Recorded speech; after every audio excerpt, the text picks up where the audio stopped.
लाना से कांग्रेस नरेश ने जीत हासिल की है। कांग्रेस के उम्मीदवार थे, अनूप धानक को हराया है।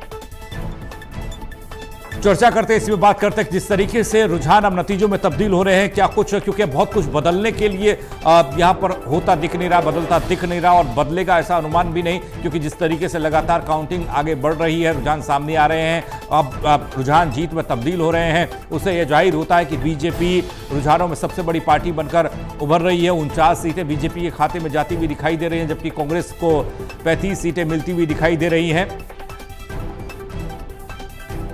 महेश्वरी जी, आपके पास आते हैं, चर्चा की शुरुआत आपसे कर रहे हैं एक बार फिर से, क्योंकि अब वो दौर शायद खत्म हो गया, कयासों का दौर खत्म हो गया, नतीजे आने का और आधिकारिक ऐलान होना वो बाकी है, लेकिन उससे इतर ये हम समझ लें कि अब बीजेपी की सरकार बन रही है। 46 का जादुई आंकड़ा पार बीजेपी ने किया है और अब तमाम जीत वाले जो उम्मीदवार हैं वो भी सामने आने लगे हैं, जिसमें भूपेंद्र सिंह हुड्डा ने जीत हासिल की है।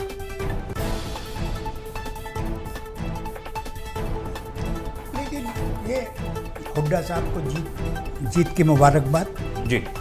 लेकिन करण सिंह दलाल का हारना, करण सिंह दलाल भी एक बड़ी फिगर थे जी, एक बड़े नेता थे, कभी चौधरी बंसीलाल के साथ रहते थे, कभी कांग्रेस में थे, अब कांग्रेस में थे और वो पलवल से हारे हैं, ये एक बड़ी बात है। इसका मतलब फरीदाबाद क्षेत्र में जो बीजेपी के सांसद हैं, मंत्री हैं, उन्होंने अपना वर्चस्व ये दिखा दिया है कि इस क्षेत्र में मेरा ही वर्चस्व है और उनके ही ज़्यादातर कैंडिडेट वहाँ से जीते हैं जी। इवन शहर के अंदर भी फरीदाबाद एनआईटी से भी उनका कैंडिडेट जो पीछे था वो आगे हो गया है, फरीदाबाद लोकल से भी उनका कैंडिडेट आगे चल रहा है। तो इन सब चीज़ों को देखते हुए, लेकिन अब देखना ये कि बीजेपी इस जीत को पचा पाती है नहीं पचा पाती है, पचाती कैसे है, क्योंकि बीजेपी से उम्मीद कम हो गई थी, लोग परेशान थे, उसके बावजूद उनको वोट करा। किन वजह से वोट करा वो बार बार मैं रिपीट कर रहा हूँ कि ये जीत बीजेपी की नहीं, ये जीत कांग्रेस की हार है, कांग्रेस को सौंप रही थी सब बातें। और ये जो अभी मैंने इससे पहले भी एक बात कही थी कि एक जो वसीम बरेलवी साहब का शेर है, वसीम बरेलवी साहब जो है वो कहते हैं, उसी को जीने का हक है जो इस जमाने में इधर का लगता रहे और उधर का हो जाए जी। उससे पहले हमने देखा कि बीजेपी के एक वरिष्ठ नेता अशोक तंवर साहब जो यूथ कांग्रेस के अध्यक्ष रहे, कितने टर्म एमएलए रहे, एमपी रहे, स्पीच दे के आए बीजेपी के लिए और आके कांग्रेस में शामिल हो गए। मतलब उन्हें भी जनता का ये नहीं दिखाई दिया कि जनता का रुख किधर जा रहा है, वरना कोई डूबते हुए जहाज पर क्यों जाता। उनकी तो वहाँ पोजीशन अच्छी थी, बन रही थी और भी आगे बन सकती थी। तो इन सब चीज़ों को देखते हुए अब ये देखिए राव नरवीर का अभी आया है, बिल्कुल अहिरवाल क्षेत्र से।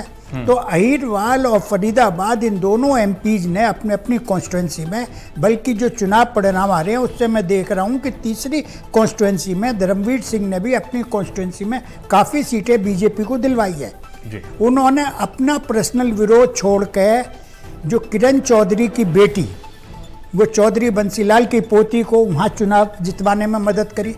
भिवानी शहर से जो सीपीएम को सीट कांग्रेस ने दी थी उसको हरा के 10,000 वोटों से उनका कैंडिडेट आगे है।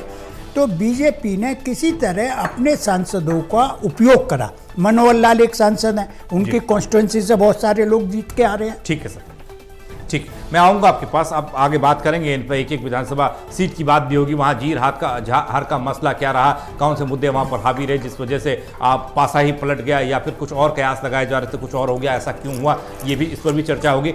देवेंद्र कथुरिया एसोसिएट एडिटर जुड़ रहे हैं हमारे साथ पानीपत से। देवेंद्र, रुझान अब नतीजों में तब्दील होने लगे हैं, भूपेंद्र सिंह हुड्डा की जीत की खबर आई, राव नरवीर सिंह जीते हुए हैं और तमाम और लोगों की भी ऐसी खबरें आ रही हैं जो जीत रहे हैं, लेकिन एक बड़ा अंतर आया जहां सुबह के वक्त कांग्रेस जीतती हुई दिखाई दी, सरकार बनाती हुई दिखाई दी।